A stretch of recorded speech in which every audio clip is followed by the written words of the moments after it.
Hello friends, daily புது புது நியூஸாக புது புது கண்டென்ட்டாக பார்த்துட்டு இருக்கோம். அப்படி பார்த்துட்டு இருக்கிறதுல நான் இன்னைக்கு சாயந்தரம் 3:30 மணிக்கு நடந்த ஒரு ரொம்பவே மோசமான சம்பவம் சொல்லலாம்.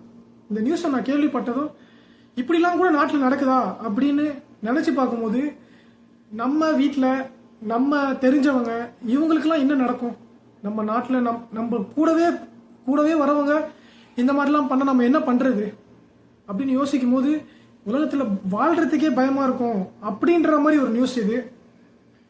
கிட்டத்தட்ட 7 பேர் இறந்துருக்காங்க. எதனாலன்னு பார்த்தீங்கன்னா, ஒரே ஒரு ஆள் கையில் கத்தியோட பார்க்குறவங்களெல்லாம் குத்தி கொலை பண்ணியிருக்கான்.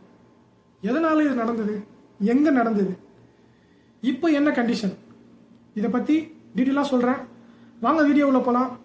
இது உங்கள் நரேன்ஸ் வியூ, நான் உங்கள் Naren. Welcome to Naren's view.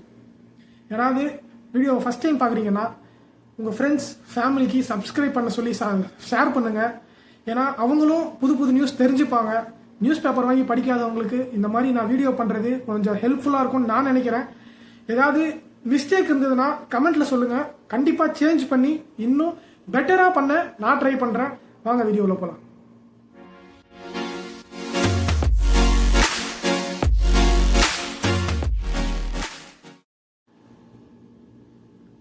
இந்த சம்பவத்தை என்னன்னு சொல்றாங்கன்னா, பாந்தி ஜங்ஷன் மாஸ் மர்டர். இந்த நியூஸ் மறக்க முடியாத நியூஸா இருக்கும். இந்த சம்பவம் எல்லாருமே எல்லாரோட மனசுலையும் ஆஸ்திரேலியாவில் இப்போ ஒரு பெரிய துயரமா பதிஞ்சிருக்கும். ஏன்னா கிட்டத்தட்ட 4 பொண்ணுங்க ஒரு ஆண் அந்த இடத்துலயே ஸ்பாட் டெட் ஆயிருக்காங்க. கிட்டத்தட்ட 9 பேர் ஹாஸ்பிட்டல் அட்மிட் ஆகி 9 பேர்ல ஒரு 9 மாச குழந்தையும் ஒரு கூட சேர்த்துக்கணும். குழந்தைய கூட பார்க்காம குத்திருக்கான். அது மட்டும் இல்லை, அந்த 9 வயசு குழந்தையோட அம்மாவையும் விடாம குத்தி அவங்க அம்மா ஹாஸ்பிட்டலில் அட்மிட் ஆகி ட்ரீட்மெண்ட் பயனளிக்காம அவங்க அம்மா இறந்துருக்காங்க, அந்த குழந்தையோட அம்மா. இந்த சம்பவம் நான் இப்போ வீடியோ எப்போ பண்ணுறேன்னா சாட்டர்டே 13th ஏப்ரல்.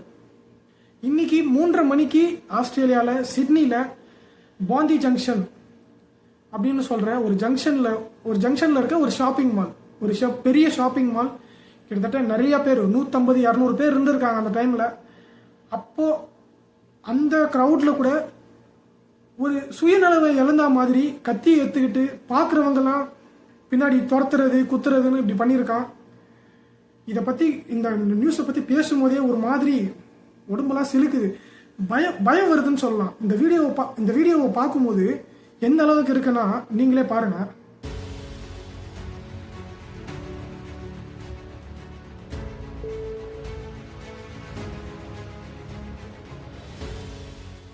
பார்த்துருப்பீங்க. இந்த வீடியோவை பார்க்கும்போது உங்களுக்கு என்ன தோணுது? இந்த மாதிரிலாம் நடந்தா என்ன பண்றது?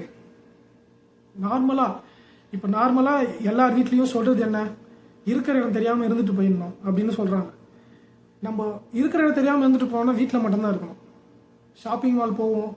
இப்போ அந்த குழந்தையோட அம்மாவே எடுத்துக்கோங்க. குழந்தைக்காக ஏதாவது சாப்பிட வாங்குறதுக்கு இல்லை குழந்தைக்கு பொம்மை வாங்குறதுக்காக வந்திருப்பாங்க. அவங்க என்ன பண்ணாங்க அப்படி? இல்லை இறந்த அந்த 4 பொண்ணுங்க ஃப்ரெண்ட்ஸோட வந்திருக்கலாம், ஃபேமிலியோட வந்திருக்கலாம், ஒரு ஆசையோடு இருந்திருப்பாங்க. இப்படி நடக்கும்னு கொஞ்சம் கூட யோசிச்சு கூட பார்த்துருக்க மாட்டாங்க. அந்த செத்த ஒரு பையனும் சரி. இந்த நியூஸ் நம்ம கேள்விப்பட்டு நம்ம என்ன யோசிக்கிறோம், இல்லை நான் என்ன சொல்ல வரேன் அப்படின்னா, எப்போ வேணா என்ன வேணா நடக்கலாம். நம்ம எல்லாருமே ரொம்ப ஜாக்கிரதையாக இருக்கணும். இந்த மாதிரி நியூஸ்லாம் கேள்விப்படும் போது தான் நம்மளை எப்படி பாதுகாத்துக்கணும் அப்படின்னு நம்ம யோசிப்போம்.